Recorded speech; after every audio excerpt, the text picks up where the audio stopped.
Assalamualaikum warahmatullahi wabarakatuh kepada teman-teman dimanapun Anda berada teman-teman. Semoga teman-teman dalam keadaan sehat walafiat, dalam damai sejahtera, dan dalam keadaan yang bersukacita teman-teman. Dalam zaman ini kita menyambut yang namanya era new normal teman-teman. Saya percaya teman-teman agak sedikit berbeda dengan yang biasanya, di mana kita harus lebih disiplin dalam menjaga kebersihan dan menjaga interaksi kita ke orang untuk tidak berkumpul dalam suasana yang ramai teman-teman. Jadi saya harap juga teman-teman bisa menjadi bagian dalam mengurangi pandemi corona ini teman-teman. Saya harap dan kita saling mendoakan teman-teman supaya teman-teman dan saya dan kerabat kita dan keluarga dalam keadaan sehat walafiat dan terhindar dari berbagai macam apalagi penyakit yang saat ini teman-teman. Teman-teman, saya nggak bahas tentang corona teman-teman, tapi saya bahas tentang hukum. Dimana kali ini teman-teman saya akan mengambil tema teman-teman, bagaimana cara kita supaya lebih cepat memahami dan paham tentang pasal-pasal yang berlaku teman-teman. Karena undang-undang itu teman-teman banyak sekali teman-teman, mulai dari undang-undang dasar, undang-undang, peraturan pemerintah, dan peraturan menteri, peraturan daerah, yang peraturan gubernur teman-teman, banyak sekali teman-teman. Kalau kita melihat undang-undang itu teman-teman enggak selesai dalam puluhan tahun pun teman-teman. Bahkan orang-orang yang setiap hari teman-teman belajar hukum, mereka masih ada hal-hal yang mereka belum tahu teman-teman. Jadi teman-teman, saya mau kasih tahu teman-teman triknya bagaimana supaya kita itu cepat dan bisa tahu hukum yang berlaku setiap langkah kita sehari-hari. Jangan sampai kita itu melanggar aturan dan dikenakan sanksi apabila kita melanggar aturan itu. Dan yang lucunya teman-teman, kita nggak sadar bahwa itu udah diatur. Itu sangat disayangkan teman-teman. Jadi teman-teman, kali ini saya akan membuat ini teman-teman supaya ada suatu pegangan untuk teman-teman dan dorongan untuk teman-teman semua untuk bisa belajar hukum tiap harinya, sehingga teman-teman bisa lebih taat hukum dan bisa menegur orang yang melanggar aturan teman-teman. Jadi teman-teman, kita ini adalah negara hukum yang harusnya udah tahu dan harus tahu yang namanya aturan. Tidak harusnya pengacara atau polisi atau jaksa atau hakim yang tahu aturan, tapi sebenarnya semua warga negara itu sebenarnya udah harus tahu yang namanya hukum. Karena kenapa? Kita adalah negara hukum. Pertanyaan kita teman-teman, bagaimana Anda bisa mentaati hukum kalau Anda sendiri tidak tahu dengan hukum? Maksud saya di sini tidak tahu aturan yang diatur dalam hukum itu. Itu sangat disayangkan teman-teman. Ya, jadi kali ini teman-teman saya akan membahas itu teman-teman, supaya teman-teman lebih semangat lagi belajar hukum. Karena ini belajar hukum tidak harus orang hukum. Bagaimanapun teman-teman, kita adalah negara hukum yang harusnya sudah tahu tentang hukum. Tidak perlu, jangan bilang hanya pengacara, hanya orang-orang hukum, hanya orang-orang yang kuliah hukum yang harus belajar itu. Teman-teman, itu salah. Harusnya Anda sendiri juga harus tahu hukum teman-teman. Apapun profesi Anda, apapun pekerjaan Anda, sebenarnya semua itu sudah diatur dalam ketetapan-ketetapan hukum. Jadi teman-teman, saya akan mulai teman-teman, dan sebelumnya teman-teman jangan lupa like dan subscribe dan aktifkan loncengnya teman-teman, supaya teman-teman tidak ketinggalan teman-teman dalam hal-hal yang baru yang kami akan bagikan. Langsung saja teman-teman, kali ini kita akan membahas hukum itu apa sih yang membuat saya, awalnya saya akan bercerita dulu teman-teman, apa sih yang membuat saya pengen dulu belajar hukum teman-teman. Kata-kata orang, emang kamu mau jadi apa nanti kalau udah belajar hukum? Tapi motivasi saya dulu teman-teman, saya punya sakit hati teman-teman.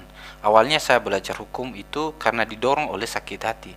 Awalnya saya dikerjain oleh seseorang, padahal undang-undang udah atur itu sebenarnya saya dalam posisi benar.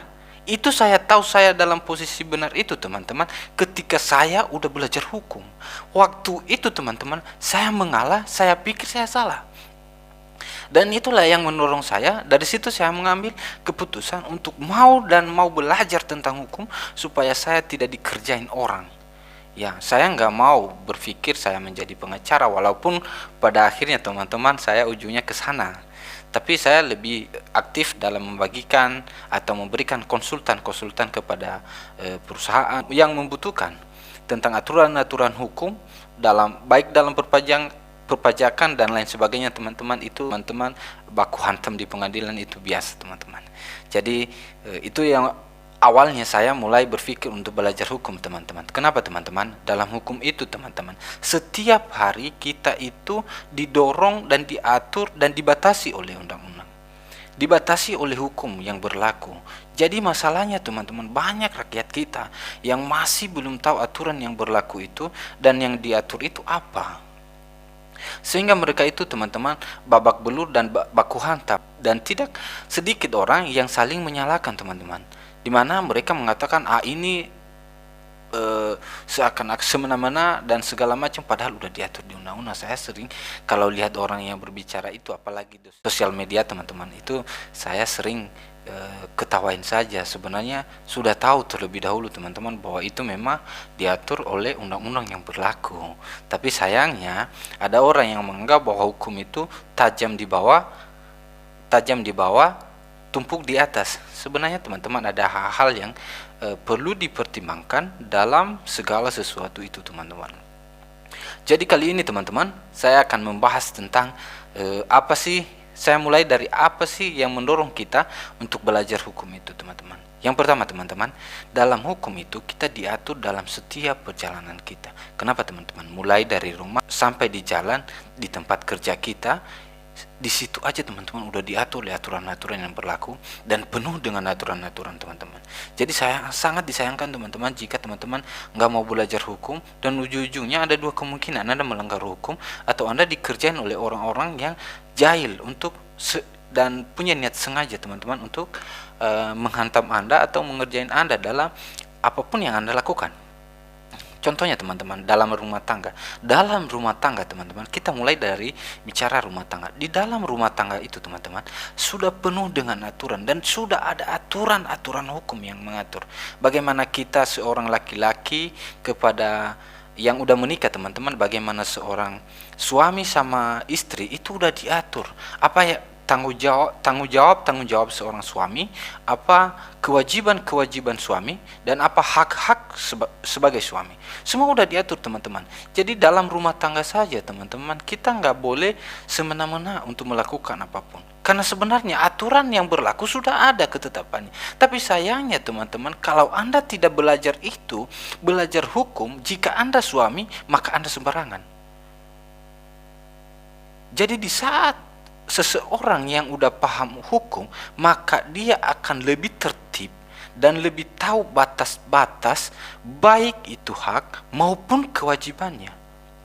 Contohnya suami dalam memarahin istri, contohnya apa batas menegur seorang istri itu ada batasnya. Karena kenapa? Jangan sampai jadi sebagai kekerasan atau KDRT, di mana itu diatur dalam undang-undang kekerasan dalam rumah tangga teman-teman.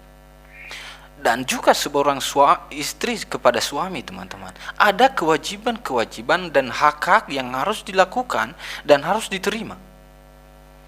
Tapi sayangnya teman-teman, jika Anda tidak tahu hukum, apa yang Anda lakukan? Sebenarnya itu Anda nggak tahu. Yang harus akan Anda lakukan, Anda menggunakan logika Anda sendiri. Sehingga teman-teman mengatakan yang saya lakukan udah benar. Tetapi ketika berbenturan dengan hukum, Anda baru sadar, membela diri bahkan menyalahkan orang lain. Itu udah biasa. Tapi sangat disayangkan teman-teman, padahal udah jauh-jauh udah diatur oleh aturan. Apa itu kewajiban istri kepada suami? Kewajiban istri itu banyak sekali diatur di undang-undang teman-teman. Jangan juga nanti istri semena-mena, bahkan bisa dijadikan kekerasan kepada suami, bisa ada itu teman-teman. Jadi kekerasan dalam rumah tangga itu diatur di undang-undang KDRT teman-teman. Itu tidak hanya serta-merta laki-laki yang berbuat, istri juga bisa melakukan kekerasan dalam rumah tangga. Kewajiban istri contohnya teman-teman, melayani suami dengan sepenuh hati dan berbagai hal sudah diatur itu situ teman-teman.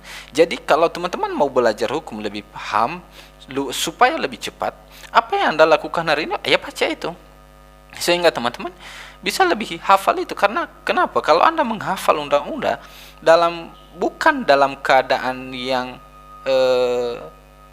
suasana yang pas pada posisi itu, maka Anda gampang lupa. Contohnya teman-teman, dalam KDRT contohnya teman-teman, ada keributan dengan suami. Anda tahu aturannya, maka Anda tahu hak Anda. Teman-teman bisa tahu apa yang wajar aku lakukan, apa yang tidak wajar. Nah, karena kenapa? Kalau semakin banyak orang yang paham tentang hukum, maka pelanggaran-pelanggaran itu teman-teman akan semakin kecil kemungkinan.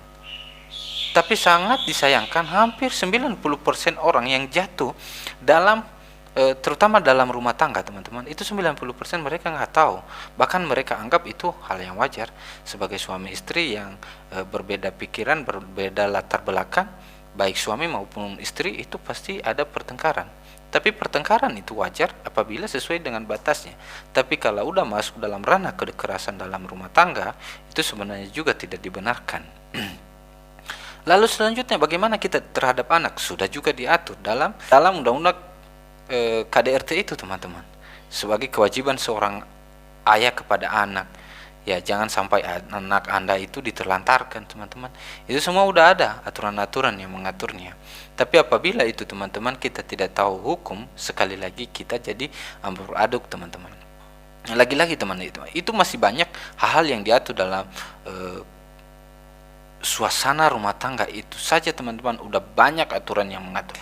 Ada undang-undang kekerasan dalam rumah tangga, itu diatur teman-teman. Ada juga perlindungan anak dan perempuan, ada juga yang mengatur itu teman-teman. Apabila itu udah nyampe pada proses penganiayaan teman-teman, itu sangat sudah diatur dan sangat jelas di sana teman-teman. Tapi lagi-lagi kalau Anda tidak tahu pasal yang diatur dan batas-batasnya, maka teman-teman pasti menjadi salah seorang yang melanggar aturan itu. Lanjut dengan kita berangkat dari rumah teman-teman, di jalan itu teman-teman banyak sekali aturan-aturan yang sudah diatur teman-teman. Saya pernah ditilang polisi teman-teman, dimana saya ditilang itu di jalan penyeberangan. Nah, pas waktu itu saya baru lulus SMA. Di saat saya ditilang teman-teman, padahal waktu itu saya dalam posisi benar. Kenapa? Itu tempat penyeberangan, tapi saya ditilang teman-teman dengan alasan bahwa saya melanggar lalu lintas. Padahal posisi saya waktu itu adalah benar. Itu sekali lagi saya bilang, saya tahu benar itu ketika saya sudah belajar hukum teman-teman. Jadi itulah contoh-contoh yang mendorong saya teman-teman untuk mau belajar hukum. Selanjutnya teman-teman, waktu kita berangkat dari rumah sudah ada aturannya teman-teman, dimana kita itu apa yang perlu kita lakukan, apa bagian kita, apa hak kita, mana jalur yang bisa kita tempuh teman-teman. Jadi kalau teman-teman tidak tahu hukum atau tidak tahu aturan-aturan yang berlaku, otomatis Anda merasa serba salah atau Anda melanggar hak orang lain juga. Karena kenapa? Anda juga sendiri nggak tahu aturan yang diatur itu apa hak Anda dan apa kewajiban Anda sebagai penikmat lalu lintas teman-teman, atau pengguna jalan raya. Di jalan raya itu teman-teman ada begitu banyak aturan-aturan yang berlaku, dimana mulai dari jalan, dalam perbatasan jalan itu teman-teman ada aturan yang berlaku. Anda perlu tahu di jalan itu teman-teman ada garis-garis putus-putus, ada garis yang lurus saja tanpa putus-putus. Itu teman-teman apa gunanya? Teman-teman pasti nggak tahu kalau Anda tidak baca aturan. Di mana aturan itu, kenapa sih mesti dikasih itu? Awalnya saya berpikir seperti itu, apa gunanya dikasih garis-garis itu? Kenapa harus garis yang seperti itu? Kenapa nggak dikasih model yang kayak bunga atau hiasan? Padahal semuanya itu udah diatur dan ada maknanya teman-teman. Kapan kita boleh nyebrang, kapan kita boleh nyelip, kapan kita juga teman-teman bisa menurunkan kecepatan, bahkan kecepatan di atas 100 meter per jam. Itu sudah diatur dalam aturan-aturan yang berlaku di jalan raya itu sebenarnya. Tapi masalahnya kalau kita nggak tahu pasal yang diatur dan apa yang diatur itu, maka kita tetap menjadi seseorang yang melanggarnya. Dimana saya udah pernah kejadian teman-teman, saya ditabrak dari belakang. Kenapa? Sebenarnya saya ngambil jalur kiri, tapi karena waktu itu saya masih kagok dan masih takut, saya kalah ngomong dan ujung-ujungnya saya udah ditabrak dari belakang. Ngaku salah lagi saya waktu itu teman-teman. Jadi itu perjalanan, dan itu yang pernah saya rasakan ketika saya nggak tahu aturan. Dan lagi-lagi teman-teman, ada lampu sel itu. Lampu sel itu teman-teman, berapa meter kita menyalakannya sebelum kita belok, ada aturannya teman-teman. Jangan langsung nyalain, langsung hantam, itu tidak benar. Jadi bisa-bisa orang yang di belakang itu kan tidak siaga atau tidak ada kehati-hatian atau pelan-pelan terlebih dahulu. Karena kenapa? Kita nyalain langsung berhenti, itu udah salah. Ya kalau kita nggak tahu aturannya, kita main hantam aja suka-suka kita kan, kayak jalan punya orang tua kita. Jadi sebenarnya kita jadi preman. Padahal sebenarnya kalau udah ketemu nanti jalur hukum, ujungnya kita nyalain orang lain. Dalam hal ini kita nyalain polisi di saat kita ditegur. Dan itu perjalanan-perjalanan di jalan teman-teman. Ada lagi pernah teman-teman, orang hampir nyenggol saya, padahal itu bukan tempat penyeberangan teman-teman. Tempat penyeberangan itu teman-teman adalah garis putus-putus teman-teman. Ada garis di pertengahan jalan itu, di jalur kanan dan kiri itu teman-teman, ada garis putus. Di situ itu tempat penyeberangan sebenarnya, boleh menyeberang atau boleh nyelip di situ teman-teman. Tapi sayangnya teman-teman, itu nggak ada waktu itu. Dia hampir senggol saya atau bahkan nabrak saya waktu itu teman-teman. Dan ujung-ujungnya teman-teman, saya ngaku salah lagi. Padahal waktu itu ya saya dalam posisi benar. Itu dalam proses dan dalam aturan-aturan yang berlaku dalam lalu lintas, yang sebenarnya sudah banyak diatur, sudah banyak ditentukan, dan sudah ada aturan mainnya yang sebenarnya setiap orang itu wajib menurutinya dan wajib ditegur kalau itu mereka langgar. Masalahnya di sini teman-teman, bagaimana Anda bisa menegur orang padahal teman-teman sendiri tidak tahu pasal dan aturan yang berlaku? Ini sangat disayangkan. Makanya jangan hanya kita menunggu seorang polisi untuk memberi teguran, tapi ayo kita saling membantu dan mengingatkan sebagai warga negara untuk memberikan pandangan-pandangan dan bisa menegur orang-orang dalam melakukan dan dalam menggunakan lalu lintas teman-teman. Tapi sekali lagi, apa yang Anda tegur kalau teman-teman tidak tahu dan tidak mengerti mana hak dan mana kewajiban dan mana pelanggaran-pelanggaran yang sudah diatur dalam undang-undang. Selanjutnya teman-teman, dalam perjalanan itu teman-teman, karena kita setiap hari kita menggunakan jalan, baik itu yang menggunakan motor, apalagi pengguna mobil teman-teman. Semua itu kita, dan dalam setiap hari kita teman-teman, kita udah tahu dan kita menggunakan itu setiap hari, dan itu aktivitas kita setiap hari teman-teman. Jadi dalam jalan itu banyak sekali aturannya. Bagaimana supaya kita bisa hafal aturan-aturan itu teman-teman? Saya gunakan trik. Di saat Anda disenggol, tahu pasalnya, ingat pasalnya, oh ini pasalnya, oh ini pasalnya. Saya percaya teman-teman, jika segala sesuatu yang terjadi di setiap detik Anda langsung kaitkan dengan undang-undang dan cari tahu pasalnya di hari itu juga, maka saya percaya Anda langsung hafal pasal itu. Sampai kapanpun itu Anda tidak lupa lagi teman-teman. Itu triknya teman-teman dalam menghafal pasal itu. Walaupun yang lain-lainnya nanti teman-teman, setidaknya kita menghafal undang-undang yang berlaku di setiap hari, dan dalam kehidupan dan aktivitas kita sehari-hari itu kita udah hafal betul, dan kita udah tahu batas-batas hak-hak kewajiban kita sebagai seorang warga dan sebagai sesama yang bermasyarakat teman-teman. Jadi apalagi kalau kita punya mobil teman-teman, pasti kita naik jalan tol teman-teman. Dalam jalan tol itu teman-teman, itu ada aturannya. Kecepatan itu udah diatur dalam undang-undang Perkapolri teman-teman. Jadi nggak seberangan baku hantam, asal lurus aja langsung hantam. Di dalam Perkapolri itu ada ketetapan yang diatur berapa maksimal perjalanan di jalan tol itu teman-teman. Jadi apabila teman-teman nggak tahu itu, ya Anda juga menjadi orang yang seberangan, bahkan kayak preman yang punya jalan raya sendiri. Dalam jalan tol itu kapan kita boleh mendahului, itu ada aturannya. Kapan kita menyalakan lampu tembak, itu ada aturannya. Nah, kalau kita nggak tahu lagi-lagi teman-teman, ya kita ujung-ujungnya kita dikerjain orang. Contohnya kemarin saya dalam kecepatan sekitar 80 km per jam. Nah, ada di belakang saya teman-teman lagi minta jalan. Dia ngasih lampu tembak teman-teman berkali-kali. Nah, saya pikir Dia ngapain? Dia pengen minta jalan, teman-teman. Saya nggak ngasih karena kenapa? Saya udah benar. Berarti kalau dia dahului saya, berarti kalau dia lebih cepat dari saya, berarti dia udah salah. Otomatis saya benar. Saya tetap pada pendirian saya nggak kasih jalan, terserah dia mau apa. Paling baku hantam kalau bahasa itu, ya udah saya udah menang duluan saya dong. Ya karena kenapa? Kalau dibuktikan, ayo.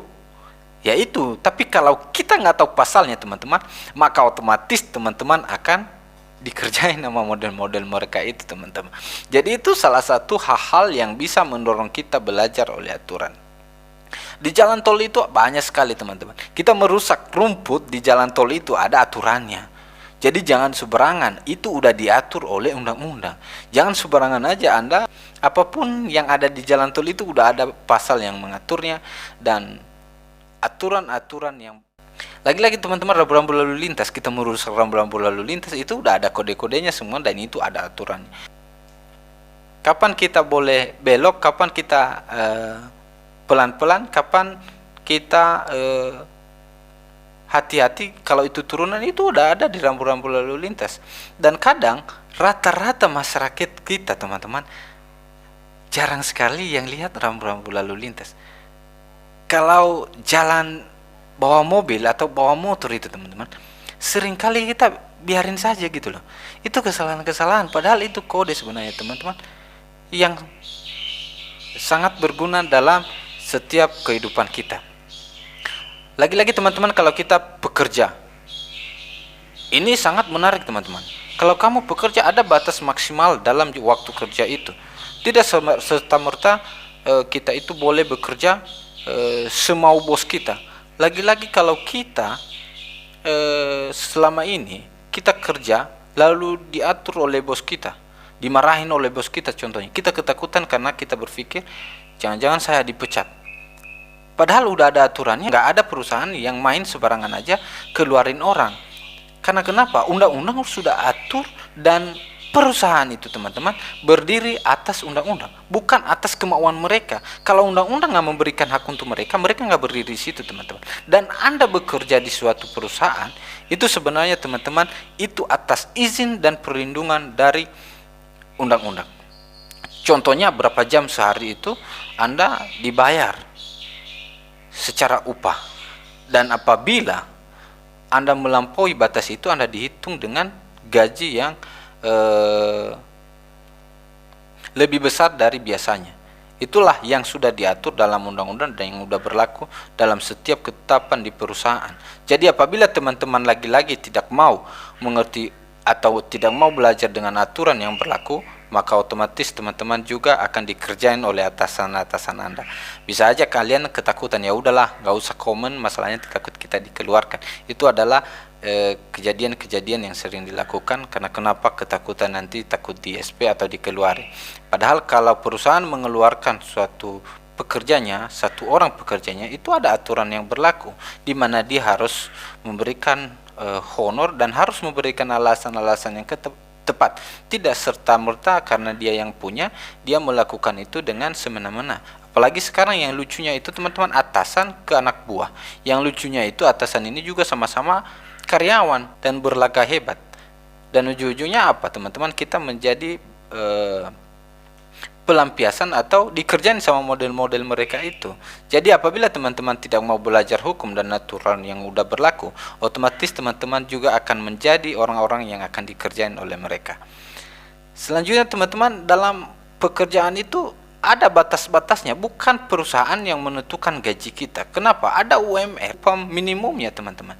Jadi kalau Anda bekerja itu jangan asal Anda menerima gaji saja. Karena kenapa? Udah diatur oleh undang-undang semua yang berlaku dalam ketetapan perusahaan itu, teman-teman. Di mana setiap daerah itu akan berbeda-beda. Contohnya kalau di DKI ada 42 per bulannya, dengan jam kerja itu 8 jam per harinya selama Senin sampai Jumat saja. Dan apabila itu melampaui itu, teman-teman, berarti bukan 42 lagi, tapi dihitung lembur. Berapa jam itu akan dihitung menjadi lembur Anda. Anda digaji di luar gaji pokok teman-teman semua. Jadi lagi-lagi kita nggak tahu aturan, maka kita nggak tahu juga mana hak dan mana kewajiban kita. Jadi saya harap teman-teman bisa lebih aktif lagi, lebih selektif lagi untuk tahu aturan, sehingga Anda tidak menjadi korban dari orang-orang yang mau mengerjain dan memanfaatkan Anda dalam setiap kehidupan Anda. Jadi ada lagi kasus-kasus dalam perusahaan itu teman-teman, adalah kasus BPJS atau pajak antara dibayar perusahaan atau dibebankan kepada karyawan itu masih fiktif atau tidak pasti. Ada kemarin yang bilang dalam perusahaan itu sudah dipotong atau dibayar setengahnya, tapi pada hakikatnya nanti kalau dicek itu semua sama sekali tidak dibayar. Jadi ujung-ujung dibebankan kepada karyawan dan diberikan tanggung jawab kepada karyawan, sehingga karyawanlah yang membayar itu dan mengurusnya sendiri. Itu hal-hal yang sering terjadi dan yang banyak kita temui dalam pekerjaan kita teman-teman. Itu dalam perusahaan. Ini juga berlaku dalam kantor. Jadi kalau Anda tidak tahu aturan, maka Anda hanya satu jawabannya. Kalian takut dikeluarkan dalam pekerjaan. Padahal Anda bekerja itu sudah dilindungi undang-undang, bukan semena-mena perusahaan. Bukan semaunya perusahaan, karena perusahaan itu akan ditegur oleh pemerintah, bahkan ditutup apabila itu melanggar aturan-aturan yang berlaku.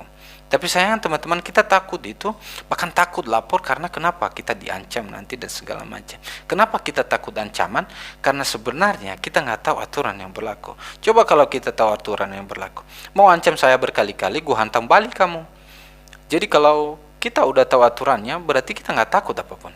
Sebelum saya belajar hukum, dulu saya sering ketakutan kalau berdebat sama orang. Karena kenapa? Saya nggak tahu kalau yang saya omongin itu benar atau tidak. Tapi ketika saya udah mulai belajar hukum, ayo kita dah baku hantam, gak masalah. Saya gak melanggar hak Anda, tapi tolong jangan juga ganggu gugat hak saya. Sepanjang itu masih positif, saya hargai Anda. Tapi apabila itu mencoba mengancam hak saya, maka saya gak kasih ampun untuk saudara. Tapi lagi-lagi kalau kita gak tahu aturan mana yang diatur dan mana yang berlaku, maka semuanya itu menjadi pendapat orang saja, padahal sebenarnya itu udah jadi bagian Anda. Saya pernah kejadian dulu di jalan raya teman-teman, saya takut polisi. Dulu itu saya takut kalau ada razia, walaupun saya lengkap. Karena kenapa? Bawaan kita ini udah ketakutan duluan. Padahal kita itu udah diatur oleh undang-undang dan dilindungi undang-undang. Saya pernah kejadian dulu teman-teman, saya ditilang polisi hanya karena saya lewat satu ban di garis lampu merah. Itu udah ada aturannya ternyata teman-teman. Ya memang saya hargai waktu itu, tapi caranya itu teman-teman, di saat saya sadar itu nggak wajar. Dan karena sebagai warga negara Indonesia, hal ini rata-rata takut ketemu polisi. Tapi ketika saya udah paham hukum dan sudah mulai belajar hukum, di situ mulai sadar bahwa polisi itu penegak hukum. Jadi polisi itu dalam menegakkan hukum tidak boleh atau tidak dibenarkan melanggar hukum. Mereka itu memang penegak hukum. Apabila mereka melanggar hukum, berarti kita berhak melaporkan mereka juga teman-teman. Jadi jangan takut lagi kepada polisi kalau Anda udah tahu aturannya. Tapi lagi-lagi teman-teman, kalau Anda tidak tahu aturannya, maka saya percaya teman-teman juga akan ikut salah, bahkan ikut berbuat kesalahan-kesalahan yang lebih parah dari yang seharusnya. Contohnya teman-teman Anda, contohnya ditilang polisi lalu Anda memberikan uang. Nah di situ teman-teman Anda udah melanggar lagi 2 kali. Kenapa? Anda masuk ke dalam penyuapan, dan itu memang diatur undang-undang. Dan sayangnya seringkali kita nggak menjadi bagian dari undang-undang yang berlaku dan menjadi pengawas dari undang-undang itu, sehingga kita meminimalisir kejadian-kejadian seperti KKN itu teman-teman. Jadi saya percaya semakin kita banyak belajar hukum, semakin kita banyak mengerti hukum, maka saya percaya teman-teman juga terhindar dari berbagai perbuatan-perbuatan orang yang ingin mengerjakan saudara. Dan saya percaya juga teman-teman akan ikut meminimalisir kejahatan-kejahatan yang mungkin saudara lakukan. Selanjutnya teman-teman, kita akan melanjutkan dalam dunia apabila kita punya anak, punya saudara, sekolah atau contohnya teman-teman, maka ada aturan hukum yang mengatur di dalamnya teman-teman. Jadi apa sih kewajiban-kewajiban kita dan aturan-aturan yang berlaku dalam sekolah contohnya teman-teman. Kita punya anak contohnya teman-teman, kita dikerjain oleh beberapa orang minta dana sekian-sekian, padahal udah ada aturan-aturan yang berlaku yang sebenarnya itu diperbolehkan dan bahkan dilarang. Apabila perbuatan itu dilakukan, maka itu dilarang oleh undang-undang dan bahkan boleh dilaporkan. Tapi lagi-lagi teman-teman, apabila teman-teman tidak tahu itu dan tidak mengenal undang-undang yang berlaku dan yang mengaturnya, maka teman-teman akan melakukannya dengan ikut aja atau bayar saja, padahal sebenarnya itu udah pelanggaran sebenarnya, atau orang-orang atau oknum-oknum yang melakukan perbuatan-perbuatan itu sebenarnya sudah dilarang oleh undang-undang, bahkan ada dendanya apabila itu dilakukan atau perbuatan-perbuatan itu teman-teman terjadi. Jadi contohnya teman-teman, ada kerabat-kerabat kami kemarin katanya anaknya diminta sekian sekian sekian sekian dan sekian. Saya tanya sama dia, bayar enggak? Dan ujungnya dia bilang bayar. Karena kenapa? Dia takut anaknya dikeluarkan di sekolah. Padahal jika anak kita dikeluarkan oleh sekolah dengan alasan permintaan biaya, bisa dilaporkan teman-teman. Tapi lagi-lagi kalau kita nggak tahu aturannya, maka kita menjadi orang yang dikerjain setiap harinya, bahkan menjadi korban bagi orang-orang yang melakukan perbuatan-perbuatan yang sebenarnya hanya untuk kepentingan diri mereka sendiri teman-teman. Nah, itulah kejadian-kejadian yang setiap hari kita lakukan teman-teman. Yang sering kita lakukan lagi teman-teman, dan yang sangat diatur dalam undang-undang itu adalah perbuatan atau tingkah laku kita dalam berkomunikasi di sosial media. Itu sebenarnya sudah jelas dan sangat diatur dan sangat banyak yang dilarang di situ teman-teman. Bagaimana kita melakukan percakapan, apa yang boleh kita posting, mana batas-batas yang perlu dan yang dilarang oleh undang-undang, itu sangat jelas dalam undang-undang yang sudah berlaku. Dalam undang-undang ITE ada larangan-larangan yang memang tidak diperbolehkan itu teman-teman. Tapi lagi-lagi apabila teman-teman melakukan itu dengan tidak tahu aturan, maka teman-teman akan suatu waktu akan terjerat oleh undang-undang itu sendiri. Jangan baru Anda nanti sadar ketika undang-undang itu sudah berbicara, karena terlambat sudah. Jadi sayangnya saya harapkan supaya teman-teman lebih aktif lagi membaca undang-undang. Memang pada hakikatnya undang-undang itu dan belajar hukum itu bagaikan meluruskan benang kusut. Jadi nggak ada habisnya teman-teman. Semakin kita luruskan, semakin kusutlah dia. Itulah hukum itu teman-teman. Jadi kita butuh tenaga ekstra, kita butuh ketekunan, kita butuh kedisiplinan untuk belajar hukum itu. Jadi apabila teman-teman mau belajar hukum, lah itulah sikap-sikap dan hal-hal yang perlu kita lakukan. Anda tidak mau belajar teman-teman, ujung-ujungnya Anda menjadi dipermainkan, yang menjadi orang yang korban dari orang-orang atau kepentingan orang lain teman-teman. Jadi itu motivasi saya dulu teman-teman, kenapa saya ingin tekun dan terjun di dunia hukum, bukan menjadi advokat awalnya teman-teman.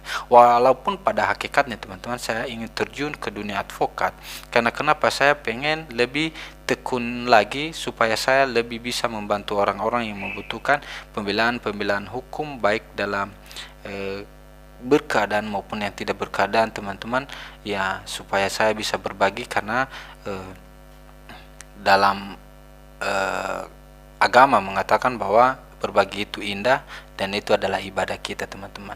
Percuma kita beribadah kalau kita juga teman-teman tidak mau berbagi.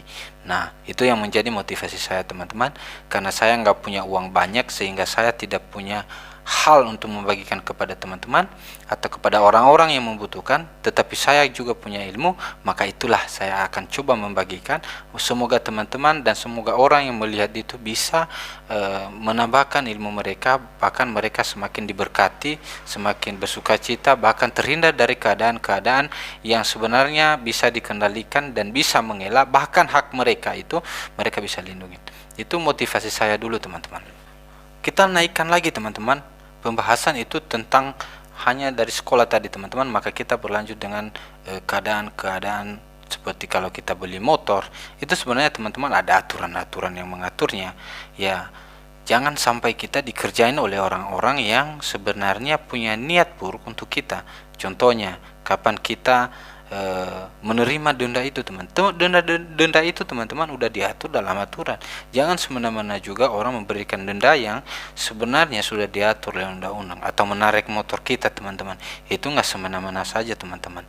Semua sudah diatur dalam ketetapan undang-undang, dan sebenarnya sudah sangat jelas ada perbuatan yang diperbolehkan dan ada perbuatan juga yang sangat dilarang teman-teman.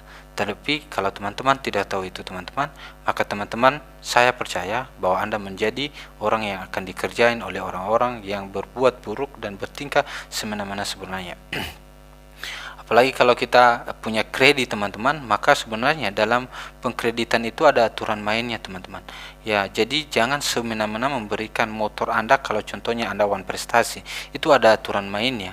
Kalau Anda memberikan motor Anda, berarti Anda wan prestasi, dan apabila motor itu lebih besar harganya dibanding utang Anda, maka Anda rugi. Tapi apabila Anda tidak mau belajar hukum, maka teman-teman akan asal nurut aja atau memberikan sesuatu itu kepada orang-orang yang tidak bertanggung jawab sebenarnya. Selanjutnya teman-teman, dalam kehidupan sehari-hari itu teman-teman, begitu banyak yang diatur oleh hukum dan ditetapkan dalam ketetapan undang-undang. Belum lagi kalau contohnya kita naikkan levelnya, contohnya teman-teman, kita beli rumah. Kalau kita beli rumah berarti ada aturan-aturan yang berlaku teman-teman. Kapan dan bagaimana kita mengecek suatu surat-surat itu berlaku atau palsu atau asli, dan bagaimana kalau kita mengecek surat-surat itu teman-teman bisa double sertifikat. Kan banyak sekali teman-teman kali ini teman-teman orang yang punya tanah tapi sertifikatnya double lah. Maksud saya teman-teman, bagaimana kalau teman-teman menjadi korban dari perbuatan-perbuatan yang seperti itu teman-teman. Contohnya niat kita baik untuk beli rumah, taunya punya sertifikat 2. Lalu bagaimana teman-teman?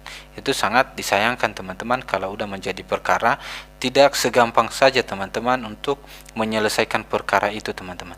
Karena kenapa? Kita butuh tenaga, butuh pikiran, butuh juga waktu teman-teman, apalagi materi. Kita nggak bisa datang ke pengadilan hanya dengan seorang diri, karena di pengadilan itu diwajibkan harus ditemani oleh seorang kuasa hukum atau pengacara teman-teman. Jadi otomatis kalau teman-teman menyewa pengacara berarti Anda mengeluarkan materi. Jadi sebelum kejadian seperti itu teman-teman, saya harap teman-teman udah siaga terlebih dahulu menghindari perbuatan-perbuatan yang sebenarnya bisa diminimalis. Dengan Anda belajar hukum, dengan Anda mengerti undang-undang yang berlaku, dengan Anda paham aturan dan peraturan perundang-undangan yang sudah ada, maka saya percaya setidaknya teman-teman udah siaga sebelum melakukan perbuatan yang sebenarnya Anda bisa minimalis, atau Anda bisa waspada dengan orang-orang yang ingin mengerjain saudara atau ingin punya niat buruk dan demi keuntungan mereka sendiri. Jadi itulah motivasi-motivasi yang sangat mendukung saya dulu teman-teman belajar hukum. Bukan harusnya jadi advokat, atau bukan harus jadi pengacara atau segala macam yang belajar hukum. Sebagai warga negara juga wajib kita belajar hukum, sehingga teman-teman tidak menjadi amburadul dan semena-mena dan bertingkah seperti preman dan pemilik semuanya, tapi sebenarnya sudah diatur oleh undang-undang. Jangan menjadi korban kita dengan tingkah laku orang yang sebenarnya kita juga sudah dilindungi oleh undang-undang. Selanjutnya teman-teman, dalam komplek rumah kita teman-teman sudah banyak aturan-aturan yang berlaku di situ teman-teman. Dalam komplek atau bertetangga itu ada aturan-aturan yang mengatur dan aturan-aturan yang diperbolehkan dan dilanggar atau dilarang oleh undang-undang teman-teman. Jadi apabila teman-teman tidak tahu aturannya, maka saya percaya teman-teman juga tidak menegur, bahkan tidak membela hak Anda. Karena kenapa? Anda merasa bersalah atau Anda merasa takut apabila perbuatan itu takutnya Anda yang dipersalahkan nantinya. Dalam bertetangga itu teman-teman, contohnya teman-teman yang sering terjadi atau yang sering ada dalam kehidupan kita, sampah contohnya teman-teman. Sampah tetangga contohnya dia lempar di kita, dilempar di tempat sampah kita teman-teman. Itu ada aturannya bahwa itu nggak boleh teman-teman, itu melanggar aturan. Tapi lagi-lagi teman-teman, ujung-ujungnya kita tidak menegur orang kalau kita tidak tahu aturannya. Tapi apabila perbuatan itu sudah tahu terlebih dahulu kita aturannya, maka otomatis kita tidak melakukan perbuatan yang dilarang oleh undang-undang itu teman-teman. Bahkan berani menegur orang karena kita percaya betul bahwa ada aturan yang mengatur dan ada ketetapan-ketetapan yang sudah ditetapkan dan tidak boleh dilanggar, teman-teman. Dalam membuang sampah contohnya, teman-teman, itu sudah ada aturannya. Di mana tempat sampah atau di mana tempat pembuangan sampah itu ada aturannya, teman-teman. Jadi jangan sebarangan atau jangan semena-mena saja atau asal sepi lempar sampah. Itu udah ada aturannya sebenarnya, teman-teman, sehingga sebenarnya segala sesuatu itu sudah ada aturannya. Contohnya lagi, teman-teman, dalam bertetangga, ya, tetangga kita contohnya, teman-teman, menyalakan musik lebih dari nominalnya, teman, atau lebih dari batasnya, teman-teman, atau terlalu besar. Sebenarnya, teman-teman, itu sering terjadi. Bahkan kita diam aja karena kenapa? Sering kita dengar kalau kita menegur orang, mereka bilang bahwa ya rumah-rumah saya, hak-hak saya. Padahal sebenarnya, teman-teman, bukan karena di rumahnya, bukan karena rumah dia, atau bukan karena musik itu adalah terjadi atau dia putar di rumahnya, tetapi kalau itu sudah melampaui batas kebesaran suaranya, itu mengganggu tetangga dan itu udah diatur undang-undang. Tapi apabila kita tidak tahu aturannya, mana perbuatan yang diperbolehkan itu dan batasnya itu seperti apa, maka kita sembarangan dan bahkan diam saja, takut ribut atau takut ada masalah. Padahal sebenarnya sudah ada dalam aturan-aturan yang berlaku dan undang-undang yang udah ada di negeri kita, teman-teman. Makanya saya mau bilang segala sesuatu yang terjadi bahkan yang ada di setiap perjalanan kita sehari-hari saja sudah diatur oleh undang-undang. Saya berbicara di sini, teman-teman, tentang perjalanan kita dalam setiap hari atau yang kita temui dalam setiap hari atau kita jalani dalam setiap hari, teman-teman. Mulai tadi dari rumah tangga, dalam jalan, dalam pekerjaan, teman-teman, semua itu sudah diatur oleh undang-undang. Tapi apabila itu kita tidak tahu aturannya, teman-teman, maka kita menjadi orang yang masa bodoh atau ketakutan karena sebenarnya kita nggak tahu aturannya dan kita memilih diam saja. Sehingga dengan kita memilih itu juga, teman-teman, maka orang yang berbuat jahat itu tidak sadar, bahkan melakukan perbuatan-perbuatan itu berulang-ulang, bahkan sampai kita aja menganggap bahwa itu benar. Padahal sebenarnya sudah diatur oleh undang-undang dan dilarang oleh undang-undang. Dan itu perjalanan-perjalanan yang sering kita lalui setiap hari dan pekerjaan-pekerjaan yang kita kerjakan setiap hari, teman-teman. Lanjut lagi, teman-teman, dalam tetangga tadi, teman-teman, bahwa dalam bertetangga itu, dalam warga itu ada aturannya, teman-teman. Tidak serta-merta semuanya karena kita punya rumah sehingga dia berhak semena-mena. Contohnya dia punya ternak atau punya peliharaan, teman-teman. Ada cara mainnya, teman-teman. Tidak serta-merta karena kita melihara di rumah kita jadi semena-mena. Contohnya dia punya anjing, ya anjingnya itu nggak boleh diberkeliaran di luar, atau kotoran anjingnya itu, teman-teman, nggak boleh mengganggu rumah orang. Saya pernah melihara anjing, jadi nggak boleh, teman-teman, seperti itu. Karena kenapa? Itu juga udah diatur undang-undang. Jangan sampai ribut dan ujung-ujungnya nanti kita merasa benar karena sebenarnya kita nggak tahu bahwa itu sebenarnya dilarang oleh undang-undang. Jadi dalam punya peliharaan saja, teman-teman, kita udah diatur juga. Jangan sampai mengganggu tetangga. Jangan karena kita merasa punya rumah sendiri atau karena rumah kita sendiri sehingga kita semena-mena dan semaunya saja, teman-teman.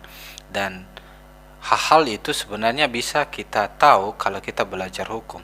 Tapi sekali lagi, teman-teman, apabila kita tidak mau belajar tentang aturan yang berlaku, maka saya percaya, teman-teman, teman-teman juga akan melanggar, bahkan melanggar hak-hak orang lain. Dan lagi-lagi hak Anda sendiri juga saya percaya Anda tidak tahu.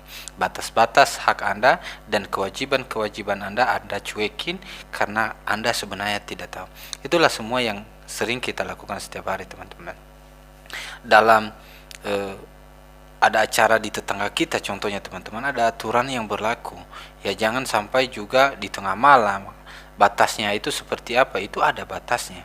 Jadi contohnya kan di tetangga saya itu, teman-teman, ada tempat nongkrong ya sambil main gitar.